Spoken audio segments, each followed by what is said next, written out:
At 37, I stood in a marble bank lobby with shaking hands and less than $50 in my wallet, listening to a sentence that erased my entire childhood in one breath. "You were never mentioned in the will," my uncle said calmly, like he was correcting a typo. Never mentioned. This was the same grandfather who used to press quarters into my palm and whisper, "Save it. One day you'll need it." The man who wrote my name on birthday cards even when my handwriting was still crooked. And now I was being told I didn't exist, at least not on paper. 3 days later, a letter arrived from the bank. An audit notice. A forgotten safe deposit box, my grandfather's name. And mine listed as secondary holder. The fee to open it was $25.70 a year. 35 years unpaid. About $900. Money I didn't have. What was inside that box didn't just change my future. It exposed a $690 million lie and the man who built it. My Uncle Richard chose the smallest conference room at the law office, the one with no windows. I remember thinking it felt intentional, like he didn't want daylight anywhere near what he was about to say. He sat across from me with his hands folded, expensive watch catching the overhead light every time he moved. Calm, polished, patient in the way people are when they believe they've already won. "You were never mentioned in the will," he said. "Not I'm sorry. Not this must be hard. Just a statement. Clean, final." I blinked, waiting for the rest of the sentence. Surely there was more. A footnote. An explanation. Something that would make it make sense. But Richard leaned back in his chair, already done. I stared at the papers spread out on the table. Legal language. Paragraphs I didn't understand. My grandfather's name typed again and again, as if repetition could replace his voice. "That can't be right," I said quietly. "I mean, I know I was young when Grandpa died, but..." Richard sighed. Not in anger, in inconvenience. "Chloe, you were too," he said. "You don't really remember him. You remember stories people told you." The words stung more than I expected, as if memory only counted if it was long enough, as if love had a minimum age requirement. "I remember enough," I said. "I remember him holding me. I remember..." "Emotion," Richard interrupted gently. "You're confusing emotion with facts." He slid the will toward me, tapping the last page with one finger. "This document was drafted, signed, and witnessed properly. The company, the properties, the investments, they were all left to me. There are no other beneficiaries." I looked at the signature at the bottom. It was shaky, smaller than the one I'd seen on old birthday cards my mom kept in a shoebox. "Grandpa was sick," I said. "He was on medication." Richard's jaw tightened, just for a moment. "He was lucid," he replied, "and very clear about his wishes." Clear. I felt heat rise in my chest. "So that's it? I just don't matter?" "That's not what I said," he replied smoothly. "This isn't personal, it's legal." Legal. The word landed heavy. I thought of my mom crying at the kitchen table when the funeral bills came in, of how Richard had promised to take care of everything, of how the company my grandfather built with his own hands somehow slipped entirely into one person's control. "And what about my mother?" I asked. "His daughter?" Richard avoided my eyes this time. "She wasn't mentioned either." The silence that followed felt thick, suffocating. He closed the folder, signaling the end of the conversation. "I know this is disappointing, Chloe, but dragging this out won't help anyone." I stood up slowly, my legs unsteady. "You're sure there's nothing else?" I asked. "No accounts, no letters, no..." "No," he said firmly. "There's nothing." As I walked out of the room, I realized something that made my stomach drop. Richard wasn't just confident, he was relieved. And for the first time, a quiet, terrifying thought formed in my mind. If he was lying, then he had been lying for a very long time. 3 months before that meeting, I still believed my life was uncomfortable but stable. I had a job coordinating operations for a mid-sized logistics firm. It wasn't glamorous, but it paid the bills. I told myself that was enough. Then one Friday afternoon, my manager called me into a glass-walled office and smiled the kind of smile people practice in HR training videos. "Restructuring," he said. "Nothing personal." By Monday, my work email was deactivated. By the end of the week, so was my health insurance. At 37, I learned how fast stability can disappear. I burned through my savings faster than I want to admit. Rent came first, groceries second. Everything else became optional. I sold my car because the payments were too much. Then the laptop I'd bought for work. Then a necklace my mom gave me years ago, the one thing I swore I'd never pawn. Each sale felt temporary, just until I got back on my feet. But the calls didn't come. Interviews blurred together. You're overqualified. We're going in a different direction. We'll keep your resume on file. By the time I walked out of my uncle's lawyer's office, my checking account was down to double digits. I stood on the sidewalk afterward, the city rushing past me, and realized I had nowhere to go except home to the tiny studio apartment I could barely afford anymore. That night, I cried harder than I had at the funeral years ago. Not because of the money, because being broke was one thing. Being told you never mattered? That was something else entirely. 3 days later, the bank letter arrived. It was wedged between a past-due electricity notice and a flyer advertising fast cash loans, no credit required. I almost tossed it without opening it. I was tired of envelopes, tired of bad news. But the return address caught my eye. Harrison and Cole National Bank. I sat down on the floor and tore it open.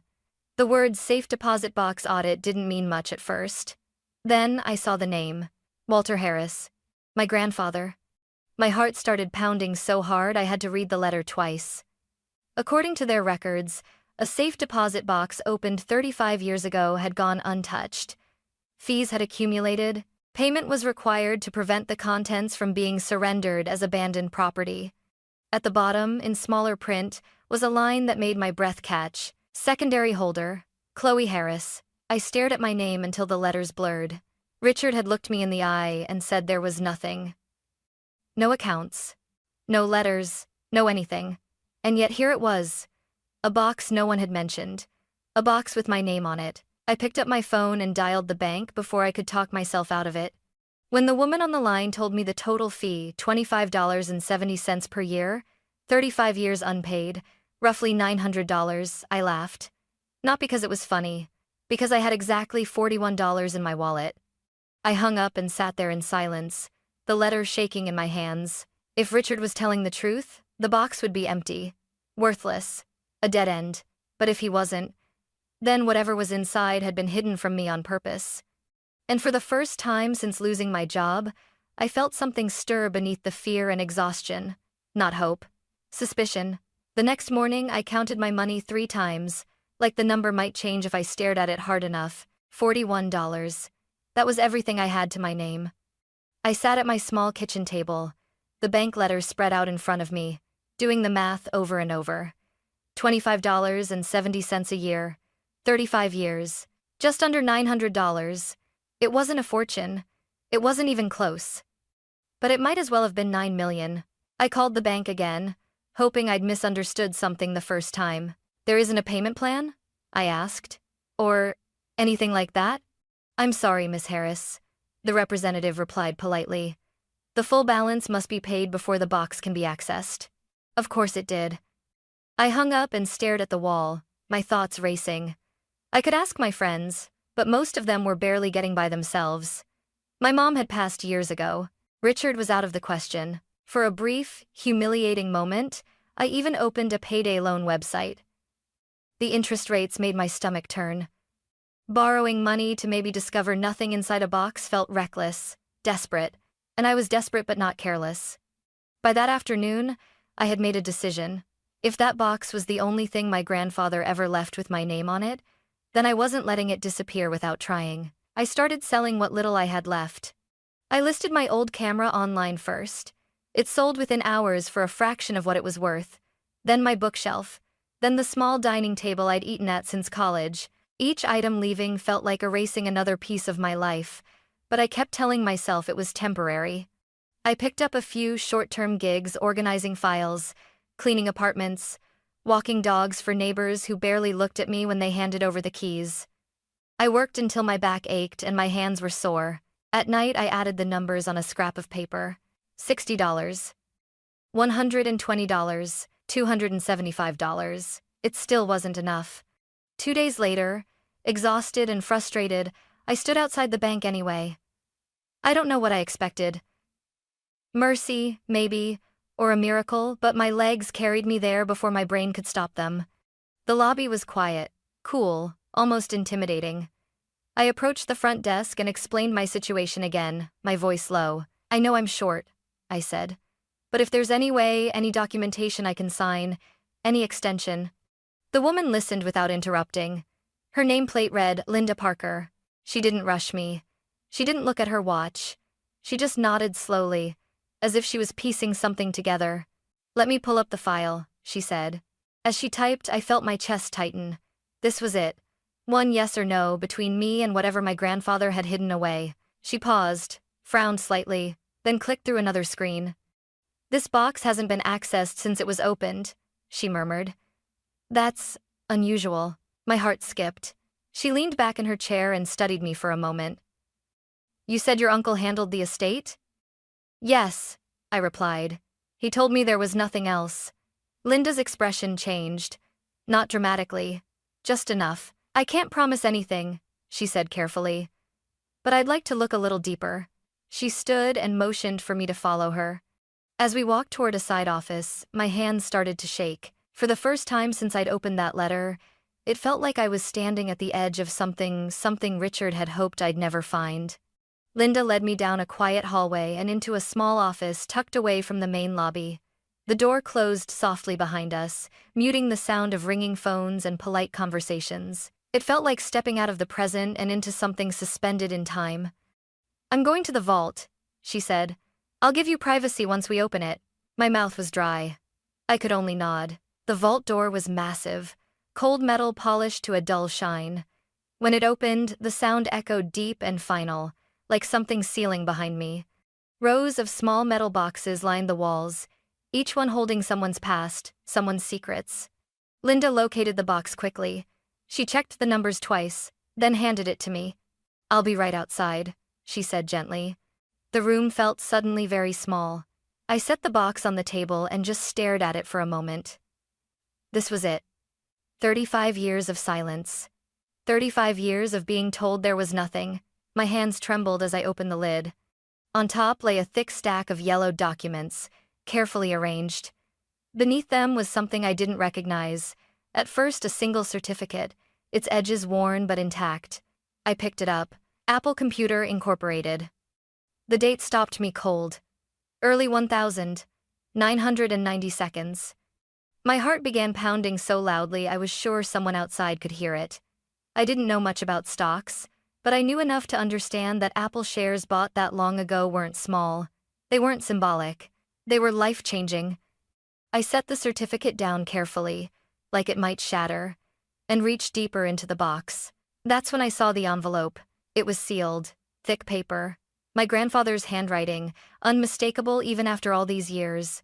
"To my granddaughter, Chloe." My knees gave out.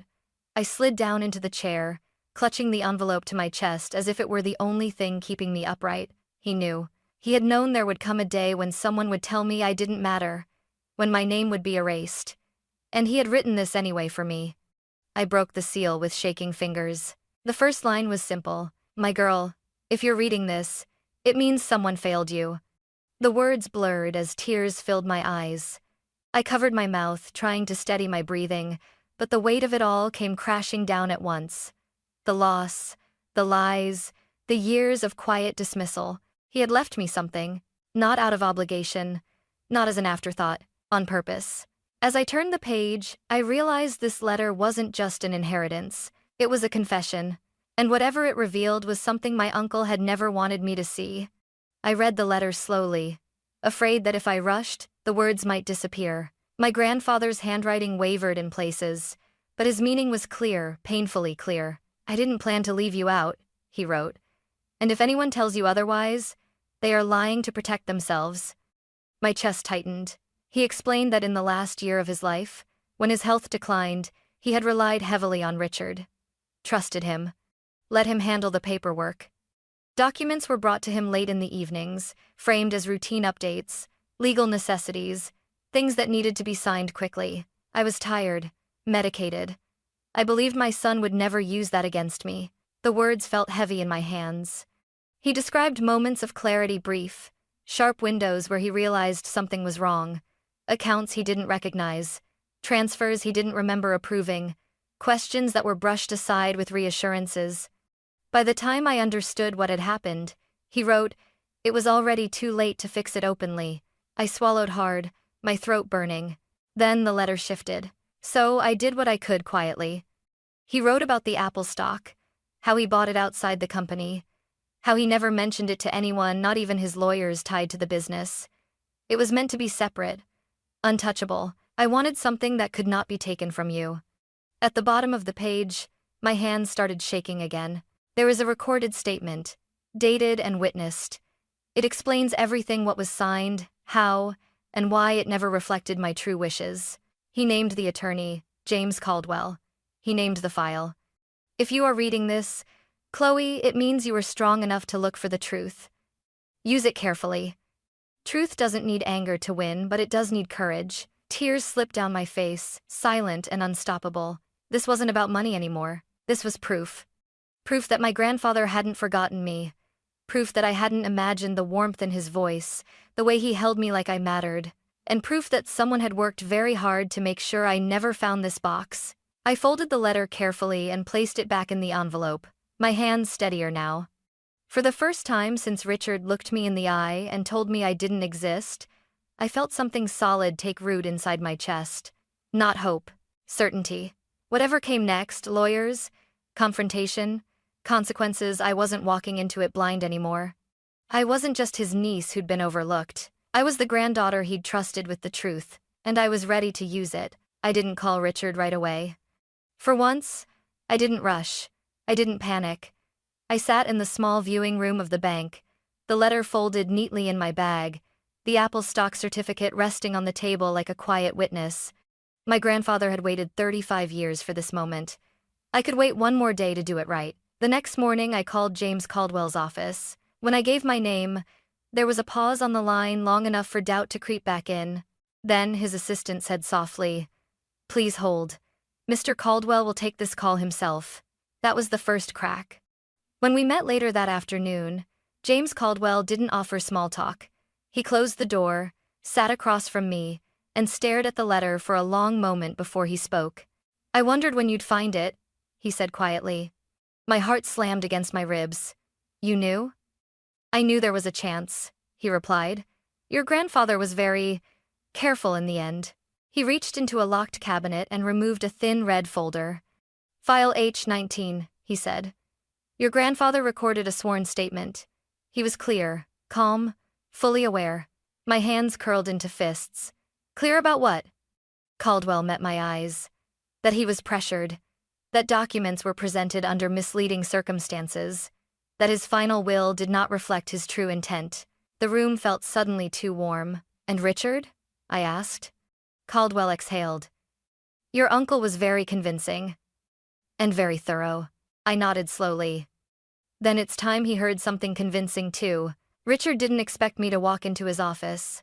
He looked up from his desk, irritation flashing across his face before surprise replaced it. "Chloe," he said, "this isn't appropriate." I closed the door behind me. Neither was lying to me. His jaw tightened. "I told you everything that mattered." I placed the copy of the Apple stock certificate on his desk. The color drained from his face. "What's this supposed to be?" he asked, though his voice had already lost its confidence. "My grandfather bought it in 1990, I said evenly. "Outside the company, outside your control." Richard stood up slowly. "You have no idea what you're talking about." I pulled the letter from my bag next. "This is addressed to me," I said, in his handwriting. Richard didn't touch it. He stared at it like it might explode. "You don't want to do this," he said finally. "You don't understand how much damage this could cause." I let out a short, humorless laugh. "You mean to you?" His voice sharpened. "You think one letter changes decades of legal work?" "No," I replied. "But the recording might." Silence fell between us, thick and heavy. "What recording?" he asked. "The one where he explains how you brought papers late at night," I said. "When he was medicated, when he trusted you." Richard's composure cracked.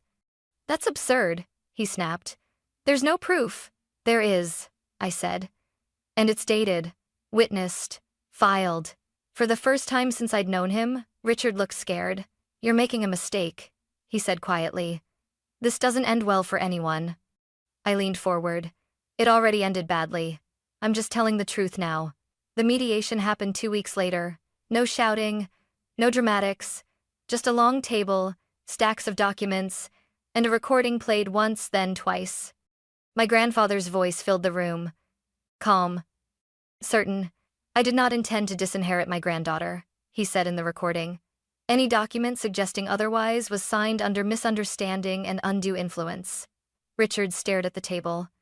His lawyers whispered urgently. Papers shuffled. The air shifted. This wasn't about emotion anymore. This was about evidence. By the end of the session, Richard's attorneys asked for a recess. By the end of the day, they asked for a settlement. Not because they were kind, because they were cornered. As I left the building, the weight I'd been carrying for years finally began to lift, not all at once, but enough for me to breathe. Richard didn't look at me when we passed in the hallway. For the first time, I didn't need him to, because the truth had spoken. And it had been louder than him. The settlement talks didn't end the story. They cracked it open. Once Richard's lawyers realized the recording was airtight, dated, witnessed, and supported by medical records, they stopped arguing about whether wrongdoing had happened and started negotiating how much damage could be contained. That was when I learned the full scale of the lie. Over the next several days, documents surfaced that had never been shown to me before. Valuations, sale agreements, offshore holding structures. The company my grandfather built with a single truck hadn't just grown, it had been quietly repositioned, packaged, and sold in pieces over decades. The final number landed like a physical blow: $690 million. That was the amount Richard had personally cleared through asset transfers, stock sales, and investment vehicles tied directly to the will he claimed was clean. Clean. James Caldwell slid the summary across the table to me. "This is what your grandfather was afraid of," he said. "Not just that you'd be cut out, but that the truth would be buried under complexity." I felt sick. Not because of the money. Because of the years. Years where my mother struggled. Years where I worked myself to exhaustion, believing I simply hadn't been wanted enough. Years where Richard sent polite holiday emails signed family first, knowing exactly what he'd done. When the second mediation session began, the room felt different. Richard wasn't confident anymore. He looked smaller somehow, older. His lawyers spoke for him now, carefully choosing words like misinterpretation, administrative oversight, unintended consequence. I listened without interrupting. Finally, the lead mediator turned to me. "Miss Harris, do you wish to respond?" I stood. "I don't want revenge," I said calmly. "I want the record corrected." Richard looked up sharply. "My grandfather didn't forget me," I continued.